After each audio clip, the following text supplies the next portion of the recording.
Geography didn't just protect France, it designed it. Look at a map, what do you see? To the south, the Pyrenees form a jagged, unbroken wall separating France from Spain.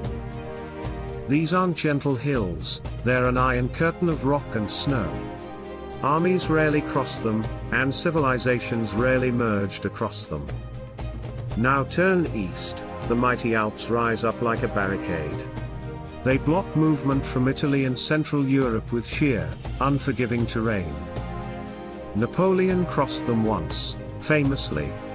But only by dragging artillery over ice-covered cliffs, proving this terrain does not allow easy conquest. Then there's the Rhine, deep, fast, and wide. It's been a frontier for millennia, dividing empires and protecting borders. That's already 3 natural walls, but we're not done. To the west, the Atlantic Ocean provides absolute safety and access to the wider world. To the southeast, the Mediterranean opens France to southern Europe and North Africa. Few nations have access to 2 such strategic seas, France does. This unique position brought trade, ideas, and influence, while keeping invaders out. But even fortresses have weak spots. France's is in the northeast, flat land stretching toward Belgium and Germany. Open, vulnerable, and historically dangerous. Every major invasion came through this exact corridor. Romans, Prussians, Nazis, they all marched the same path. That's why France built the Maginot Line, a massive defense wall aimed to seal the gap. But it wasn't enough, the Germans simply went around it through Belgium, again. Geography doesn't just protect, it predicts. Despite that flaw, France remains incredibly well defended. Its core is surrounded by natural obstacles that few can cross. This enclosure didn't just shield France, it shaped it. Because it was hard to invade, France had time to unify, earlier than others. Germany stayed fragmented into dozens of tiny states. But France became one strong kingdom, with one language, one culture, one identity. Its rivers, the Seine, Loire, and Rhône, didn't divide the land. They stitched it together, becoming lifelines of trade and connection. Unlike Russia's endless plains, France is productive but manageable. Unlike Switzerland's deep valleys, France is connected, not isolated. Its geography is balanced, not too flat, not too mountainous. And that balance created internal strength, not division. It allowed France to feed itself, defend itself, and move armies efficiently. It's why Napoleon could move fast, and why French cities thrived. Now let's talk seas, because France is a 2-ocean power. On the Atlantic, ports like Nantes and Brest fueled exploration and empire. Ships launched for the Americas, and brought back wealth, colonies and power. On the Mediterranean, ports like Marseille connected France to Africa, Italy, and the Levant. This dual identity made France a global player, both naval and continental. Few European powers could match this flexibility. Britain had the Atlantic, but no warm water med ports. Italy had the Med, but limited ocean reach. France had both, and it used both. It expanded into Africa, Asia, and the Americas, not just by force, but by location. Today, France still controls overseas territories, in the Pacific, the Caribbean, and the Indian Ocean. Geography made that possible, not just history. Inside France, the story continues. The land is a patchwork of plains, rivers, forests, and gentle hills, but it's not chaotic. It's structured, productive, and deeply interconnected. The northern plains feed the country, while the south connects it to the Med. The central massif offers resources and elevation, and all of it is linked by roads, rail, and rivers.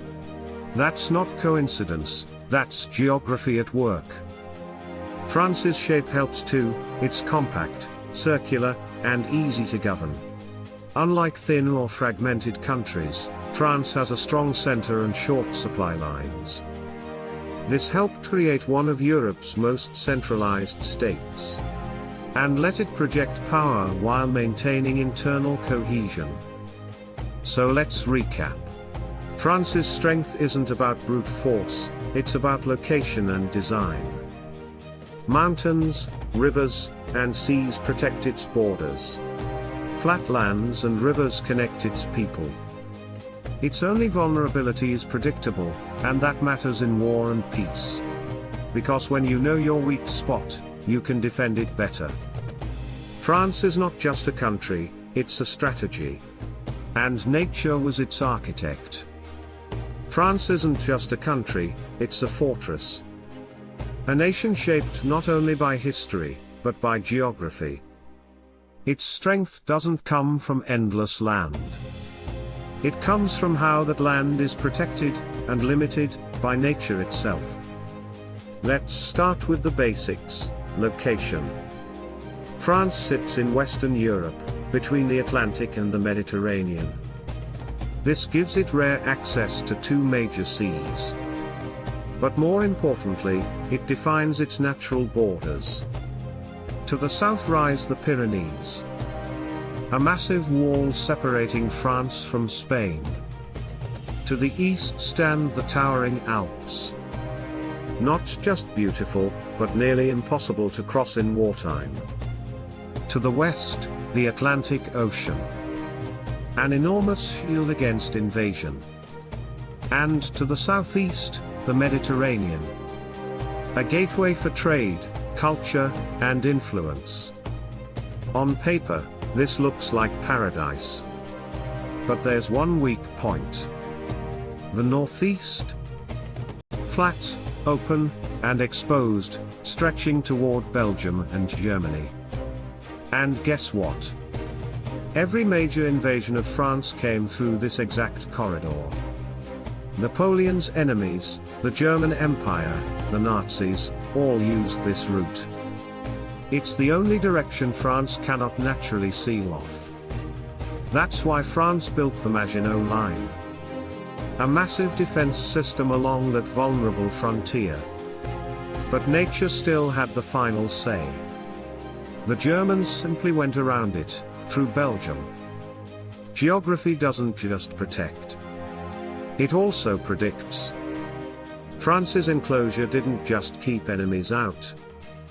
It helped build something rare in Europe, internal unity. While Germany was split into dozens of small states, France unified early, because rivers and mountains brought people together. Its central plains are wide, but not endless. Fertile, but manageable.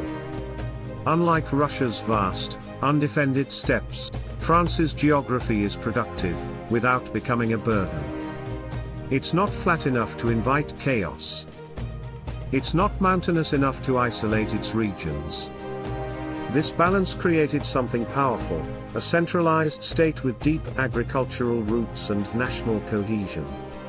Even its rivers help. The Seine, the Loire, the Rhône, they don't divide France. They connect it. Towns and trade grew along them, not across from them. So France grew steadily. Unified. Productive. Resilient. And thanks to the Atlantic and Mediterranean, it could also project power far beyond its borders. Colonies in Africa, the Caribbean, Asia built on naval access from two seas.